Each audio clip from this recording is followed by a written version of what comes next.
Love on the High Seas, a serialized gay romance taking place on the Caribbean cruise liner, the Majestic Star.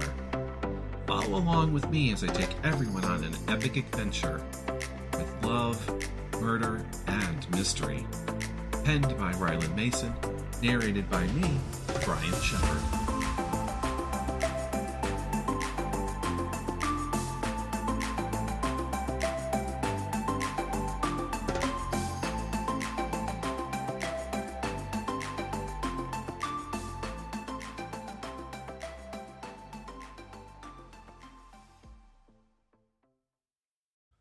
Episode 9, Joey. I can see the boats as they made their way over.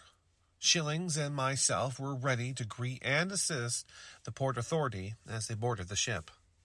Andrews was on watch, so I could meet with the lead investigator and go over everything. As soon as they were aboard, it was off to the dining room, as I found it would be easier for them to speak with the passengers and get statements. I just hope it does not take too long, as I know most, if not all, the passengers wanted to stretch their legs. Good morning. You must be Captain Webb. Michael Smith, lead detective for this case. Let's get the ball rolling, as it's still fresh in minds, and that is what gives us crucial information. Good morning. Yes, I have decided that we should start in the dining room, as breakfast has started. Thought it would be easier, I said, as he just looked at me, looking as if he was trying to figure me out. Very well. However, for the future, I'm in charge of this investigation, and I will choose which tactics work best for me, he rudely responded as he started to follow us down the deck into the dining room. Most passengers were here in the dining room enjoying the buffet breakfast. So much to choose from. Most, if not all, were quietly eating. You could tell the atmosphere changed in the ship, which is understandable, considering what they went through. The detective and his men went from table to table, asking various questions about the incident on the ship involving Cassius St. James. Most of the statements were the same as to what happened, and of course, there were those who lost someone, as Cassius was willing to do anything and everything to get his hands on that crown, only to be caught in the sea. After what seemed like forever, we moved throughout the ship. The detective and his team have been on board for 3 hours now. I believe I'm all set, Captain. You said something about a Jack Jameson wanting to speak with me? He asked, looking down at his watch. Yes, I have already had him paged. He should be here soon, I replied. As soon as Jack arrived and began talking to Michael, I proceeded to let the crew know that they would be leaving and to assist with making sure that they got off the ship okay. I'd like to dock as soon as possible. On my way to the bridge, I ran into Eric and Justin, who were involved in a discussion with Anita. I was almost clear of them before she called out to me. Captain, docking soon? She asked. Yes, on my way to the bridge, excuse me, as I continued down ship. I don't have time for her at the moment. However, it looked as if she really wanted to say something. Boy, it seemed everyone had something to say. With Andrews and the rest of the crew waiting for me, we began by raising the anchors, which went well. Chief Gunner made his way back to the engine room as we prepared to dock. The good thing is we were not that far from the dock. However, it was the last dock, which meant past the first 3, and sail to port, and then hard to starboard, to then be able to dock port side, then having the crew throw the mooring lines. Ahead slow, I ordered as we passed the first 2 docks, which of course had absolutely beautiful cruise ships docked. Not nearly floating by the third, it was time to steer to the left, just a bit.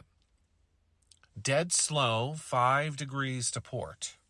I ordered, which would slow the ship down just enough into my turn, as I now ordered the ship hard to starboard, meaning to the right, to have the ship begin to turn just enough where I would line up with the port and come in slow enough for them to throw the lines, which I would then bring the ship into reverse until we were stopped, pulling the moorings tight against the dock.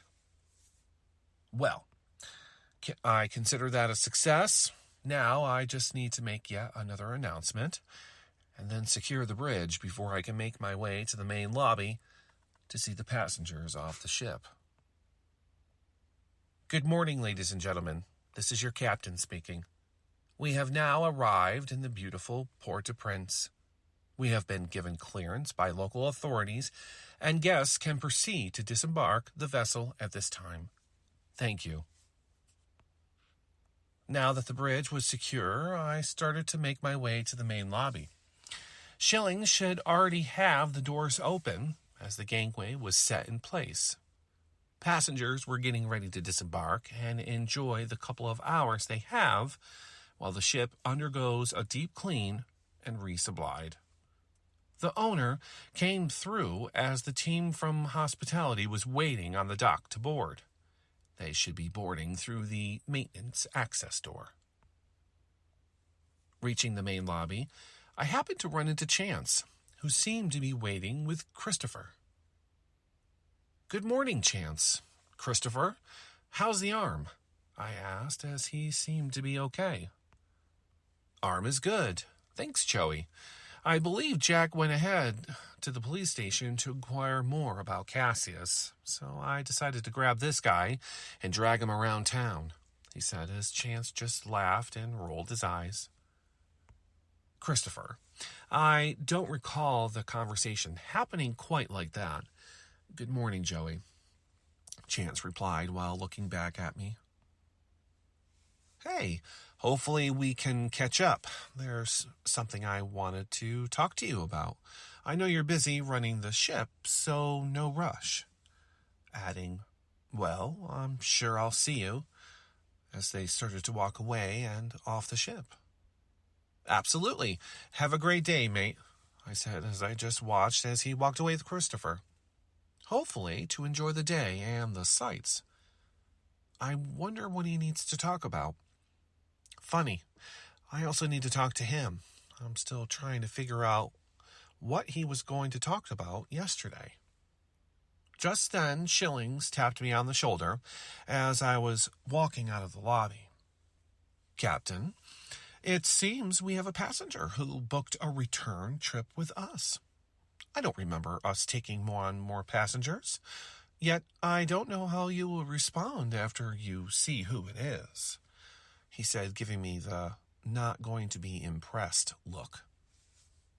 I was just about to tell him to tell me who, as really didn't want any more surprises. Not after everything that I, my crew, and passengers went through when my name was heard behind me. Both myself and Shillings turned to see Ashley Ellsworth. Now, let me give you a little backstory on Miss Ellsworth, as I know not every passenger knows who she is. Bad news is what she is. Horrible woman, and I don't like the fact that she's on my ship. So, Ashley, previous owner of Majestic Cruises until she was in cahoots with a madman who caused death and destruction on Eric's ship.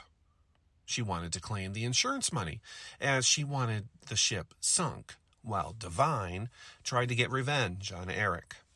Well, that plan failed, as the ship did not sink, and Divine was killed after being kicked over the railing on the stern by Eric. I believe Eric said Divine hit the propeller on the way down. She was found guilty of insurance fraud and was ousted from the company. She was then sued by the passengers, who last I knew she lost and had to pay all the families. How she was able to stay out of prison is beyond me. Must be because of her father's money and lawyers. Joey, "So good to see you," she said as she made her way over in our direction. Shillings just stood there again with that "oh boy" look. I, on the other hand, just wanted to throw her overboard and see if she knew how to swim. "Miss Ellsworth, that would be Captain Webb to you. Welcome aboard. If you'll excuse me, I have other guests to attend to," I said as I turned and started to walk away with Shillings towards the gangway, smiling and welcoming guests. "Well, I was wondering who the captain was. Surprised you're still on this whole thing. I should have fired you when I had the chance. Oh well, not my problem anymore," she said as she started to walk over to the desk to check in. "Not today, lady. I'm in no mood to deal with this." "Excuse me, Betty," I said as I walked behind the desk and Betty moved out of the way. "I'll be more than happy to check her in." "Miss Ellsworth, I would choose your words carefully, as I'm 2 seconds away from throwing you off this ship. So," looking over at the security chief, I motioned for him to step over. "You will be detained in your cabin for the duration of the trip. Meals will be brought to you. Oh, and don't give me that look, darling. I believe this would be best for not only your own safety, but that of myself and this ship. Chief, Miss Ellsworth here is to be detained in her cabin until further notice. Let's see you run your mouth now. There won't be anyone to hear it." "Now you wait just a minute," is all she got out as she was taken by the arm and to her room as I handed the chief the room key. "Have a pleasant cruise, Miss Ellsworth. I know the rest of us will," I said as I made my way out from behind the desk and back towards the bridge. "What the hell is she doing here?" is what I heard before hitting the stairs. I turned to see Eric and Justin standing there, pointing at Ashley as she was exiting the lobby. "Joey, what is that woman doing on this ship?" he asked as I could see the rage building in his eyes. "Eric, leave it. Not even worth your time, babe," Justin replied as I added, "Yes, well, like Justin said, not worth your time, mate, as she already caused trouble, so I'm having her detained. She will be escorted to her cabin, where she will remain for the trip. I'm not in the mood to deal with her, so go and enjoy the sights. I'll see you later," I said as I patted his arm. Okay, disaster diverted. Now I can make my way back to the bridge. When I stepped back into the bridge, I was met with the backside of a man in a navy blue suit. Tall, broad shoulders, and short, dirty blonde hair. Andrews peeked around this, well, he must have been 6'2" of a man, to mostly tell me who was standing with his back to me, yet I already knew who it was. "Johnny," I said. "Well, this day is just off to a fantastic start, and oh yeah, that's sarcasm. Johnny, my ex is on the bridge of my ship. Well, his ship, I should say, considering he is the new owner. Yeah, I think I might have forgotten to add that bit of information." "Ah, Captain, I see you already know Mr. Jonathan Edwards," Perkins said, as all I did was stare at the man who left me. "Why now? Why today?" "Thank you, Perkins. Mr. Edwards must be lost, so I will gladly escort him back to the lobby." Again, as I just stared at him. I'm sure he wanted to talk. Well, owner or not, you don't just show up unannounced, for no reason. I then motioned him to go first as I opened the door. He stepped out and followed me back inside. I decided to bring him to the casino and grab a table in the back. We both sat. yet I wasted no time in finding out what he wanted. "What can I do for you, Johnny? I'm busy." "What? I can't visit one of my captains who just went through a horrible experience? I was worried about you when I got the message about the ship." "Well, as you can see, I'm fine, and so is the ship. So if you'll excuse me, I need to get back."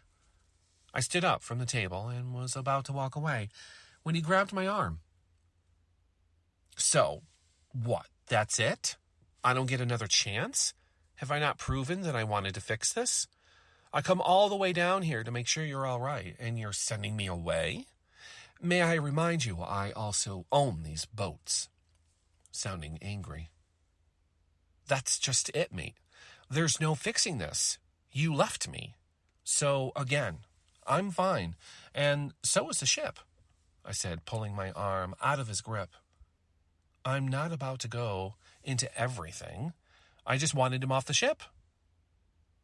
"There's someone else, isn't there?" I knew it. Must be this Chance guy Perkins was so graciously telling me about, as he thought that's who you were with. "That's none of your business, and I will have to remind Perkins of the same thing," I said back. "Just go away already." "Oh, I almost forgot. You are hereby relieved of your command of this vessel, and will be transferred to the seas effective immediately. There is transportation waiting to take you back to Holland, where she is ready for sea trials, and you are to be there," he finished as he stood up from the table, walking past me. "Wait, what? You're doing this now? I still have to finish my trip back to Nassau." "Johnny, don't do this," I said. "This is revenge. This is him being the evil jerk he can be. I can do what I like. I need you there. This is not personal. That, and it's final. I'll see you at the launch party," he said, and he walked out of the casino. "Great. Of course, Chance is out. I won't see him. Well, now I will make my way to what was my cabin and pack up. I would leave word with him, I guess."